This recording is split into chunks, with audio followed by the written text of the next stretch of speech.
Hey guys, what's up? Welcome back. It's me, Eddie G, with another brief episode of Eddie G's Comic Culture. Once again, brought to you guys by the one and only folks over at Black Apparel. Sending a special shout out to my brother and good friend, Kevin Seawright, thanking him once again for all of the wonderful work and contributions that he's been doing to the show. Make sure you guys check out his website whenever you have the chance. He's got some great content and some awesome merchandise for you to pick up at www.blackapparelblk.com. And of course, I'm always going to send a shout out to my friends. First and foremost, my guys on Instagram, the one and only, the Strictly Comedy Vault. He's been riding shotgun with me since the very beginning of this show. One of the few people that have had faith in this. And he's one of the reasons exactly so for his support alone and many of you guys as well, that keeps me going, man. I'm loving this forum. And make sure you check out his Instagram page as well, as long as you guys have an account, or if you don't have an account and you feel like browsing, he's got some awesome content regarding films and Funko figures. And if you're a big fan of collecting Funko figures, I know I am, he's got some good stuff for you to check out. And once again, also Blu-ray Dan, a New York native, if I may say so myself. Wanted to send a special shout out to him actually, and thanking him for the inspiration that I've gotten from his videos. And he's got some awesome content on his page as well regarding all Blu-rays, both old and new, and some insightful reviews on movies that have been released as well on Ultra 4K. I still haven't gotten one myself, so hopefully soon enough, time will tell. I will get my own television for that, an Ultra 4K at least, anyways. And last but certainly not least, a good friend of mine, Dennis Knight, who is actually going to be at New York Comic Con in his own booth. He's a writer for Pronto Comics. He's got his Cross comic out. It's been a series running on for quite some time, and it's an excellent book. Make sure you check him out if you're in the New York City area. I'll make sure that I keep some posted updates regarding his booth number, so you guys can check him out and check out the material that he's got laid out. And once again, let's get right to it. So I'm gonna make this a pretty brief episode. I was actually taking thinking about some ideas, jotting some notes down for the script actually for the next episodes. But I did catch some few bits and pieces of news today. First of all, I wanted to talk quickly about the Tomb Raider trailer that was released. And in all honesty, I was actually I've approached this film with such extreme trepidation. I really didn't know how to accept it. At first, honestly, when I first heard about them rebooting the movie, the first thoughts that came to mind was why. I mean, it's been such a long. I mean, honestly, I'm gonna break it down. It's been a long time, about 20 years since I've played Tomb Raider. I haven't played Tomb Raider since the PS1. So it hasn't really jotted to me. It hasn't really brought to me so much as the interest. I know I've had a few friends that are diehard fans of the franchise, but it had it did spawn two films earlier with Angelina Jolie. The first one being pretty successful, and the second one, commercially, because it did spawn a sequel. Honestly, I don't remember exactly how it was like critic wise, and I really didn't care too much to pay attention, if I can be so brutally honest about it. But it's pretty cool, I guess, to say the least. The new one it has Alicia Vikander, who I'm not really too familiar with her work outside of the movie she did with Henry Cavill and Armie Hammer, the Man from U.N.C.L.E., directed by Guy Ritchie, who's another pretty good director. I fancy his work. Lock, Stock, and Two Smoking Barrels. Let's see, Snatch is another one as well. And, oh my god, I'm forgetting a few. I know, Rock and Rolla as well. He's actually a pretty good director, man. But I would say Snatch is pretty up there with me when it comes down to it, and I think that's one of my favorite. That was when I haven't really the appeal to Jason Statham, and especially since he's publicly spoke his stance regarding superhero movies, hasn't really been too keen on it. But that was when I was a fan of his at that time, and it was a pretty good movie. But back to the topic at hand, of course. Not to sidetrack, Tomb Raider looks pretty good, man. I'm not gonna lie to you. After I saw the trailer, it looks it looks promising. It looks very promising. It looks like it's expanding more on the archaeological aspect of it. It looks like a very good adventure film, a good time at the movies. Definitely something worthwhile seeing, I guess, but only time will tell. Honestly, I'm not too sure what's the release date slated for. Honestly, but so far since they released the trailer, it looks actually pretty damn good, and hopefully, it does well. It looks like the cast is pretty serious about the movie. It actually kind of reminds me, in a lot of ways. It does look a lot. Well, I guess it was. Well, it was always supposed to be the female Indiana Jones, honestly. And it looks pretty cool, man. It definitely looks something like worthwhile checking out. Like I said, it's been a while since I've seen the original. It's been a while, an even longer period of time since I've played the games. So I can't really say exactly why the excitement and the novelty pretty much wore off for me, But it looks like they're actually doing something correct, and hopefully this will revitalize the franchise. I know they did release a game recently on the current generation consoles, PlayStation 4, and I think Xbox One as well. And I think it was pretty well received for what it was worth. I haven't got my hands on that either. I haven't played it, nor have I managed to download a beta. If it's on sale, I'll definitely think about picking it up. But for the most part, it does look promising. Um, let's hope that it does the what I'm hoping that it does what it needs to do, and let's see if Alicia Vikander can carry this movie the way it needs to be carried for it to be a success. So, but it does look great, and if you guys have the opportunity, make sure you check it out if you haven't already seen it. Um, Also, this week with the opening of Kingsman: The Golden Circle, there's been a lot of talk with the recent director, of course, Matthew Vaughn, who's there's a lot of talk surrounding him about meeting with Warner Brothers that were, directing Superman, the possible direct, possibly directing Man of Steel 2. And I can't tell you exactly, as a diehard Superman fan, how excited I am for that. It's been a pretty hectic news day, considering from what I've seen, especially from CBM and Heroic Hollywood.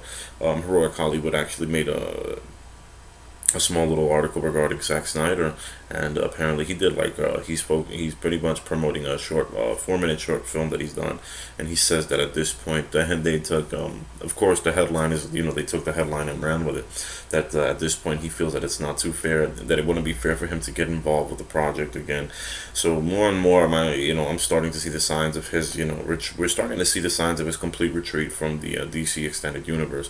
And as sad as it may be, as the circumstances as to how he's done, as to how it's done, honestly. But in all honesty, we can't.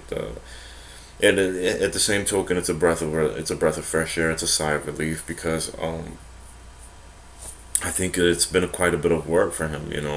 First of all, they should have never over. They've been exhausting this man. They've overused him since the very beginning. Since Man of Steel, they've been using this man so much more for the movie. And that was my own. That was my weirdest question. One of my weirdest deals with that is, like, what was Warner Brothers' sudden obsession with him? I understood that he made The Watchmen, and it's a pretty good movie. And I know the extended cut, the director's cut, is also, which is like a 4 hour long film. I have not gone into seeing that. I'm sorry.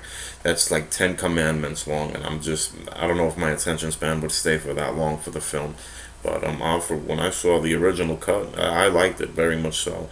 Even though they switched the third act and it didn't come up. But then of course, what movie really follows any direct adaptation of any books?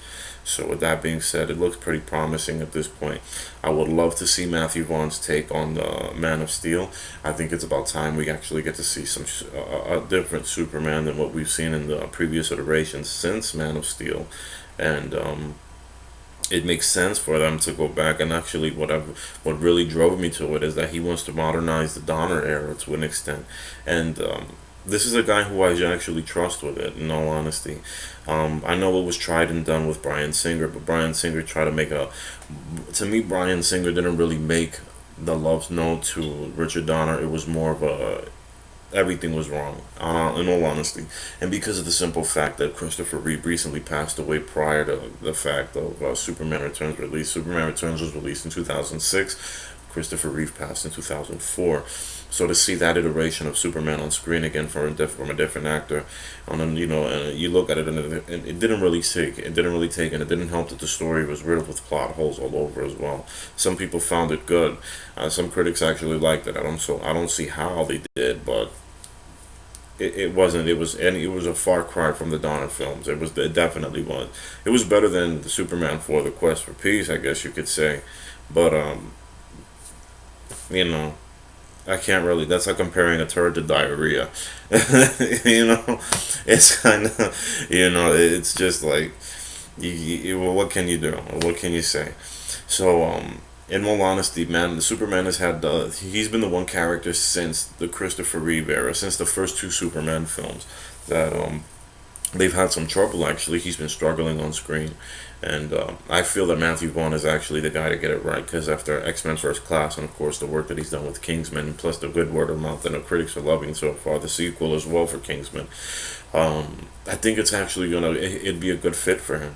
I think he would bring out the best in Henry Cavill to actually explore his character much more, and actually give him the opportunity to use his charisma and charm to really extend and sink his teeth into the role, which he didn't really get a chance to. He hasn't really gotten a chance to with Zack Snyder, honestly, under Zack Snyder's direction. So in this point, and this is why people are quite fearful of the Justice League film coming out, honestly speaking. So we're all actually hoping that somehow, some way, he either picks it up, or Joss Whedon really just shines a light on, and actually, and helps these characters flourish on screen the way they need to, because that's it's kind of it's pretty shitty at the fact that Zack Snyder's imprint left a pretty damp mark on the cinematic universe of the DC characters. So, and I know that Warner Brothers has been trying desperately to get that, switched around. Because let's be honest, man, and people who say that the critics don't really matter, that's bullshit. Because the general audience actually do matter. The general audiences are the ones that actually pay attention to that. Those who don't really necessarily see movies of that nature, and when they see movies like that, they actually, it helps boost the box office intake quite a bit. So people who say that critics really don't matter, they don't really know what they're talking about. It's understandable. You guys are having your own opinion.